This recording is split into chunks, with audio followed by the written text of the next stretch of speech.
So the one thing I always say, Joe, and you'll agree with me, is that we don't get paid well, right? No. So but we have stories and stories. I think that's our currency, yes? Yes, it is. I mean, I've got a lifetime, 43 years of stories. Almost 43. Yeah. Wow. Of stories. And I've got 35 plus, so we've got almost 100 years of stories. Yes. We're not math people, by the way. But the one thing I will say is you and I have known each other going on 28 years now. Yes. And we have been sent out into hell and high water multiple times. We have. But in 1998, we covered the Nashville Tornado. The tornado. And we were downtown. Mm-hmm. And it caused a lot of damage, windows blown out of buildings. What do you remember? What do I remember most? I remember them telling us to get off the street because the second wave of tornadoes were coming in. And we were already covering a building that people were telling us was swaying and glass had blown out, right? That's right. Right. And we're sitting there and I'm thinking, you know, I can't shoot anything inside this building. I can't shoot anything inside this building. It's outside. It's outside. Didn't we go in, though, like an area underneath in a storm shelter, and people were huddled around? We went into the Renaissance Center with people praying in the big ballroom. People were praying. People were praying. Yeah. All thinking they were meeting their last days. And I remember thinking, how strange. Because I didn't feel like anything was going to happen. Because we're news guys. Or it just didn't. I was not in fear. There was no fear. It was just like, okay, I need to get out there, and because there are pictures to be taken. Right. And you know what? That's the difference between a news guy and a regular guy, because when the hell and high water's hitting, other people are in a building praying, and you and me are saying, where's the most damage? Where do we go? Where are people crying? Where's the story? That's the difference. While some people are running away, we're running in. Yes? And that would be very true.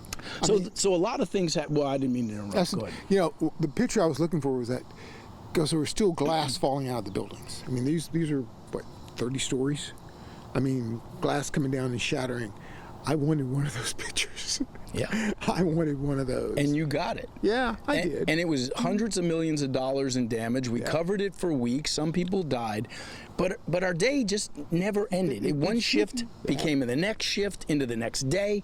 And so late at night, the tornadoes pop up again, and we're going to a little tiny place called Culleoka in Murray County, Tennessee, right? That's right. You were driving. I was driving. And we're doing 70 miles an hour down the interstate on I-65. And I remember taking a phone call from one of my guys at the 911 center in Murray County. He goes, "Where are you?" I said, "We're on the northern fringe of Murray County on I-65.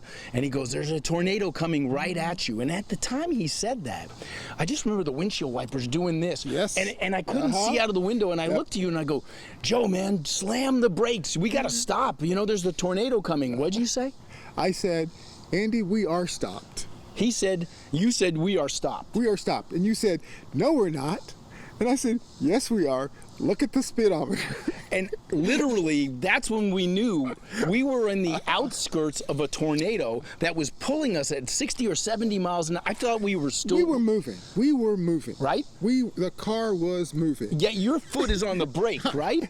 My foot never left that brake. So he goes, "Yeah, we're not moving." And I go, "Yeah, we are moving." And then I would say within 15 seconds, it was gone. It was gone. Yeah, it was. And we looked at each other and went, "Oh my God." Oh, we didn't say, "Oh my God." We said something else.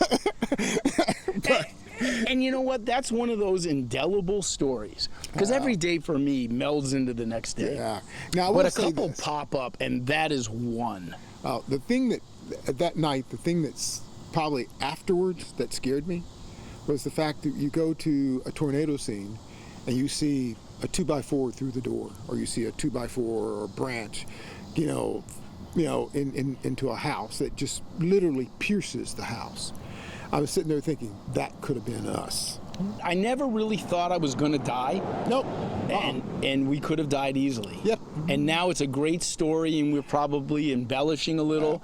But when I thought we're doing 70 and tell you to stop, and you go, "Andy, we are stopped," but we're not. We're moving in a car, and we can't tell where we are. It's just you could barely see past the front of the car. Isn't that one of your best stories? It's probably the best story because it was with you. But you and I have many good stories. We do. So we certainly do.